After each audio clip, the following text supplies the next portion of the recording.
వారంతా దివ్యాంగులు. కొందరు పోలియోతో బాధపడుతుంటే మరికొందరు చిన్నప్పటి నుంచే వైకల్యంతో బాధపడేవారు. కుటుంబ నేపథ్యం అంతంత మాత్రమే ఉండటంతో మగవారు చిన్న చితక పనులు చేస్తూ, మహిళలు బీడీలు చుడుతూ అతి కష్టం మీద జీవనం సాగించేవారు. కొందరు డిగ్రీలు పూర్తి చేసినా సరైన ఉపాధి లేక ఇబ్బందులు పడేవారు. ఈ క్రమంలో ఏదైనా ఉపాధి చూపించాలని ప్రజావాణిలో అర్జీలు పెట్టుకున్నారు. దీంతో రాజన్న సిరిసిల్ల జిల్లా కలెక్టర్ సందీప్ కుమార్ ఝా చొరవతో ప్రత్యేకంగా పెద్దూరు బైపాస్లో ఓ పెట్రోల్ బంకును ఏర్పాటు చేశారు. దీనిని పూర్తిగా దివ్యాంగులు, ఒంటరి మహిళలే నిర్వహిస్తున్నారు. దివ్యాంగులైన వారు ఉపాధి కోసం ఏళ్లుగా ఎదురుచూశారు. సంవత్సరాల తరబడి ప్రజావాణిలో దరఖాస్తులిచ్చారు. కానీ గత ప్రభుత్వ హయాంలో వారి అర్జీల్ని ఎవరూ పట్టించుకోలేదు. గతేడాది ఓ సోమవారం దినచర్యలో భాగంగా కలెక్టరేట్లో ప్రజావాణిలో దరఖాస్తుిచ్చారు.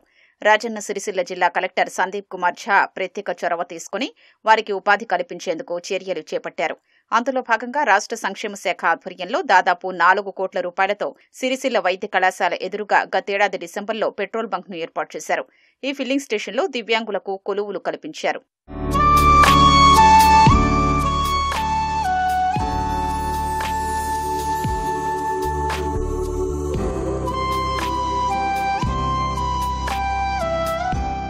సిరిసిల్లకు చెందిన 16 మంది దివ్యాంగులు, 3 ఒంటరి మహిళలు పెట్రోల్ బంకు నిర్వహణలో నిమగ్నమయ్యారు. వీరు 24 గంటలు 3 షిఫ్టుల్లో విధుల్లో ఉంటారు.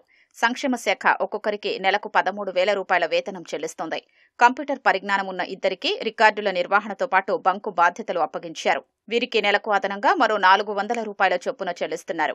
గతంలో ప్రతి నెలా ప్రభుత్వం ఇచ్చే పింఛను సరిపోక ఇబ్బందిగా ఉండేదని, ఏదైనా పని చూపించారని కలెక్టరేట్లో ఇచ్చిన వినతి పత్రాల ఆధారంగా తమకు ఉపాధి కల్పించారని దివ్యాంగులు తెలిపారు.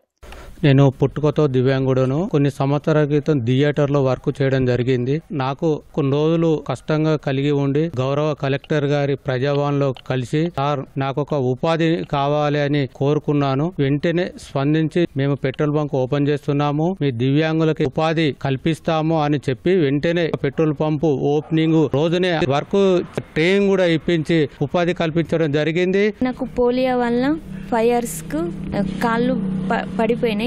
తర్వాత డిగ్రీ చదువుకున్నా సిద్దిపేటలో. తర్వాత ఇంట్లోనే బీడీలు చేసుకుంటూ ఉన్నా. అమ్మ వాళ్ళు ఏజీడు ముసలి వాళ్ళని కూడా నేనే చూసుకోవాలి. పింఛన్ మీదనే బీడీలు చేసుకుంటూ వాళ్ళను పోషిస్తూ ఉంటాను.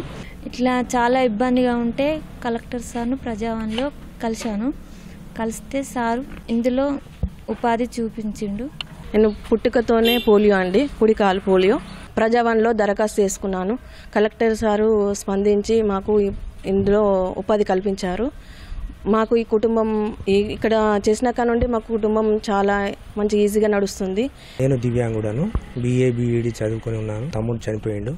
ఈ కుటుంబం చాలా బాధాకరంగా ఉంది. ఇక నేను ఊరికే కలెక్టర్ని అప్రోచ్ అయ్యి ఏదన్నా వర్క్ చూపెట్టమని అడగడం జరిగింది. ఆ అన్న ఆది శ్రీనివాస విప్పు గారును ఈ కలెక్టర్ గారు ఇద్దరు కలిసి ఈ బంకును దాదాపు 4.5 కోట్లతోని ప్రభుత్వ భాగస్వామ్యంతో ఏర్పాటు చేయడం జరిగింది.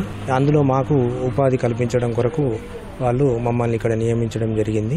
ఇప్పుడు దాదాపు ఇందులో మేము 18 నుంచి 19 మంది వరకు వర్క్ చేస్తున్నాం. ప్రభుత్వం కూడా మాకు సపోర్ట్ చేయడానికి గవర్నమెంట్ వెహికల్స్ అన్ని ఇక్కడనే మన బంకులోనే పెట్రోల్ డీజిల్ తీసుకోమని కలెక్టర్ గారు సర్క్యులర్ జారీ చేసి ఉన్నారు. రాజన్న సిరిసిల్ల జిల్లా కలెక్టర్ ప్రత్యేక చొరవతోనే దివ్యాంగుల జీవితాల్లో వెలుగు నింపేందుకే పెట్రోల్ బంకు నిర్వహణ చేపడుతున్నట్లు జిల్లా సంక్షేమాధికారి లక్ష్మీరాజం తెలిపారు. తొలి 3 నెలలు ఆశించిన స్థాయిలో రాణించలేకపోయినా లోపాల్ని సరిచేసుకుంటూ నిలకడైన పనితీరుతో సిబ్బంది తమను తాము నిరూపించుకుంటున్నారన్నారు. ప్రభుత్వ వాహనాలు, అధికారుల సొంత వాహనాల్లో ఈ బంకులోనే పెట్రోల్ పోసుకుంటున్నట్లు లక్ష్మీరాజం వివరించారు.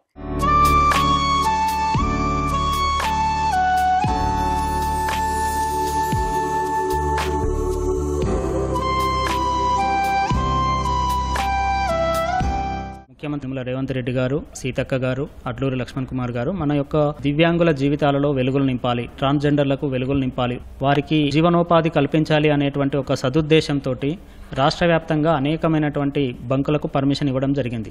దానిలో మొట్టమొదటిసారిగా గౌరవ జిల్లా కలెక్టర్ సందీప్ కుమార్ ఝా గారు చొరవ తీసుకొని ఇక్కడ Indian oil corporation petrol pump అనేటువంటిది ఏర్పాటు చేయడం జరిగింది. జిల్లా కలెక్టర్ గారు జిల్లాలో ఉన్నటువంటి జిల్లా అధికారుల యొక్క ప్రభుత్వ వాహనాలు, అద్దె వాహనాలు మరియు సొంత వాహనాలు కూడా అన్ని కూడా దివ్యాంగుల ఉపాధి కోసం అక్కడే పెట్రోల్ కానీ డీజిల్ కానీ తీసుకోవాలని చెప్పేసి కోరడం జరిగింది.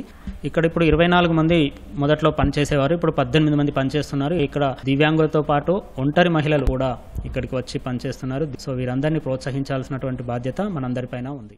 రాబోయే రోజుల్లో సంక్షేమ శాఖ ఆధ్వర్యంలో మరిన్ని పెట్రోల్ బంకులను ఏర్పాటు చేసి దివ్యాంగులకు ఉపాధి కల్పిస్తామని జిల్లా సంక్షేమాధికారి తెలిపారు.